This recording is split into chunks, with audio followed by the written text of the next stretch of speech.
আজ আমি বানাবো লঙ্কার আচার। তার জন্য এই দেখো সমস্ত কিছু গুছিয়ে গেছে নিয়ে নিয়েছি।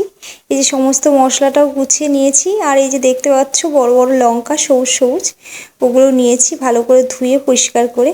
আর এদিকে এই মশলাগুলো তোমরা তো সবাই চেনো, শুকনো লঙ্কা আর গোটা জিরে, গোটা ধনে, হলুদ সর্ষে, কালো সর্ষে আর পাঁচফোড়ন। এই যে শুকনো খোলায় আমি নেড়ে নিলাম, দিয়ে আমি একটু ঠান্ডা করতে দিলাম, তারপর আমি মিক্সিতে গুঁড়ো করে নেব। আর এই লঙ্কাগুলো আমি বোটা ছাড়িয়ে ভালো করে ধুয়ে মুছে শুকনো করে নিয়েছিলাম। দিয়ে যে এইভাবে পেটটা চিড়ে চিড়ে এর ভেতরকার যা আছে সমস্ত বের করে নিতে হবে, না হলে কিন্তু মশলাটা ভরা যাবে না। একটু হাতে সময় নিয়ে করতে হবে। আর এদিকে আমি মশলাটা গুঁড়ো করে নিলাম, নিয়ে একটা পাত্রে ঢেলে নিলাম।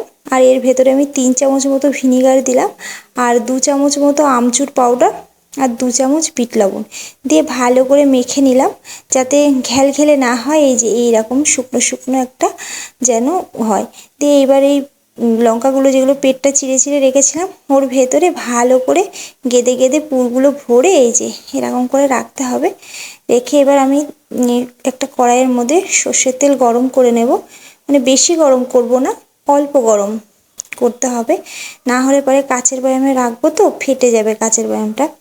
এইবার যে লঙ্কাগুলোর মধ্যে আমি পুরটা ভরে রেখেছিলাম ওই তেলের মধ্যে চুবিয়ে চুবিয়ে যে বয়ামের মধ্যে ঢুকিয়ে রাখবো।